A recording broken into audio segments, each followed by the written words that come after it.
अब हम एक बहुत ही इंपॉर्टेंट कॉन्सेप्ट पढ़ने वाले हैं, which is the motion of charge particle in magnetic field.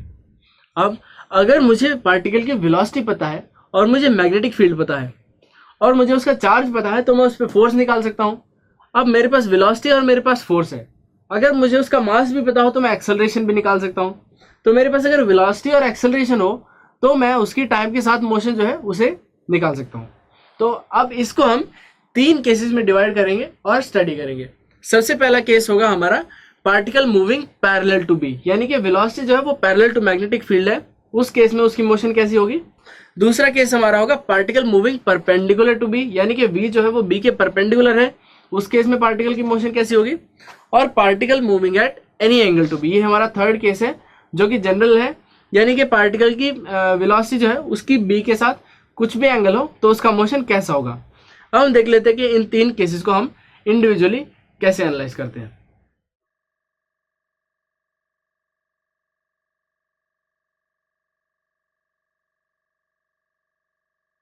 तो सबसे पहला हमारा केस है when particle is moving parallel to the magnetic field, यानी कि v is parallel to b।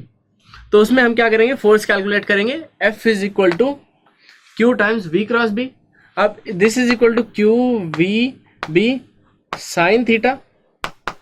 जब थीटा 0 है तो ये पूरा वैल्यू, ये पूरा टर्म 0 हो जाएगा, तो यानी कि इस पार्टिकल पे फोर्स जो है वो 0 होगा, यानी कि इस पार्टिकल पे कोई फोर्स नहीं लग रहा होगा।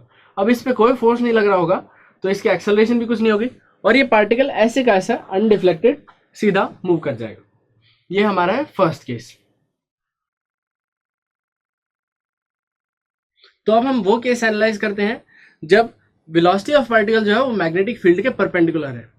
तो सपोज एक मैग्नेटिक फील्ड है जो कि into the plane of board जा रही है और एक पार्टिकल है जो कि इस वेलोसिटी से मूव कर रहा है। तो अब हम इसमें right hand screw rule use करके अगर फोर्स कैलकुलेट करने की कोशिश करें तो वो कैसा होगा, v क्रॉस b, तो यानी कि फोर्स इस डायरेक्शन में आएगा।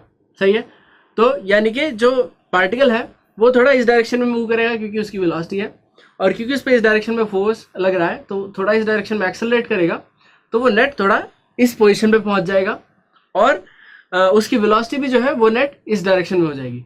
सही है, अब जब मैं दोबारा इसकी फोर्स कैलकुलेट करने की कोशिश करूंगा तो फोर्स इस डायरेक्शन में आएगा कुछ, जो कि दोबारा वेलोसिटी के परपेंडिकुलर है। अब फिर वही पार्ट जो है वो दोबारा रिपीट होगा। तो हम देख सकते हैं कि इसमें वो जिस तरह से भी मोशन करता रहेगा, फोर्स हमेशा वेलोसिटी के परपेंडिकुलर रहेगा।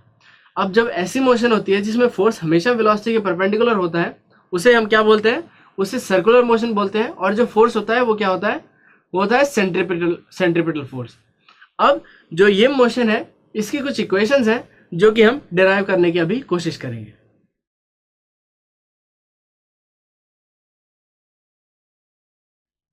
तो अभी हमने देखा कि ये जो मोशन है उसका रेडियस ये आएगा। अभी हम देख लेते हैं कि उसका टाइम पीरियड क्या आएगा।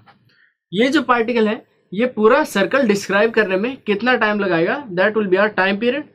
तो ये पूरा कितना डिस्टेंस ट्रेवल करेगा, d equal to 2πr।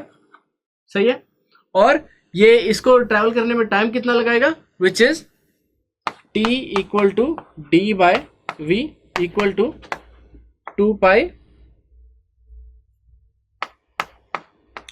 By v। सही है, इक्वल टू r की वैल्यू हम यहां से सब्स्टिट्यूट कर सकते हैं।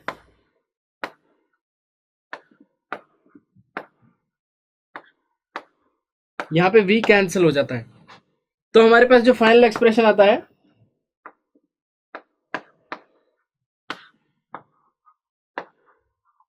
टाइम पीरियड का, वो आता है 2πm बाय qb। तो यहाँ पे एक इंटरेस्टिंग बात नोट करने की है कि जो टाइम पीरियड है वो हमारा स्पीड पे नहीं डिपेंड कर रहा है। तो यानी कि अगर पार्टिकल का मास, चार्ज और मैग्नेटिक फील्ड जो है वो सेम कंडीशन हो, तो वो चाहे कितनी भी स्पीड पे ट्रैवल कर रहा हो, वो हमेशा उतने ही टाइम में जो है एक सर्कल को कंप्लीट कर लेगा।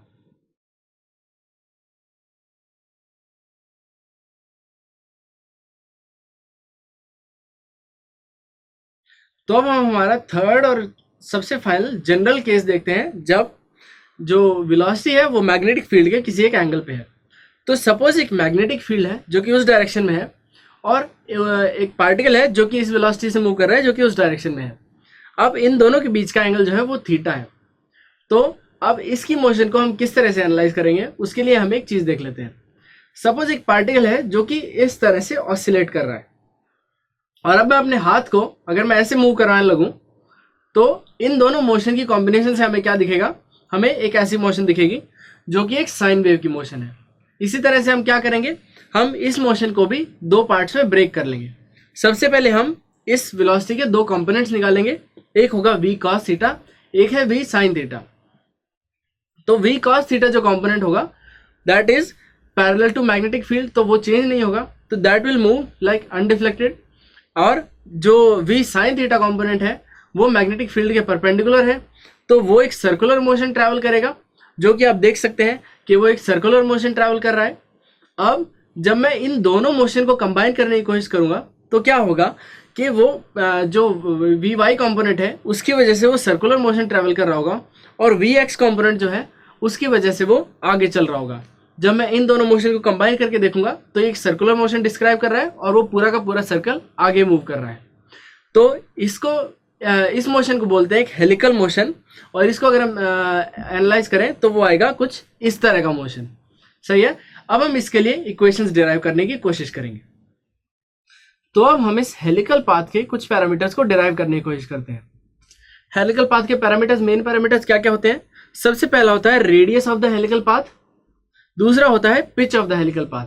पिच का क्या मतलब है कि ये जो दो पॉइंट्स हैं जहां पे पार्टिकल सेम पोजीशन पे होता है उनके बीच में कितना डिस्टेंस है।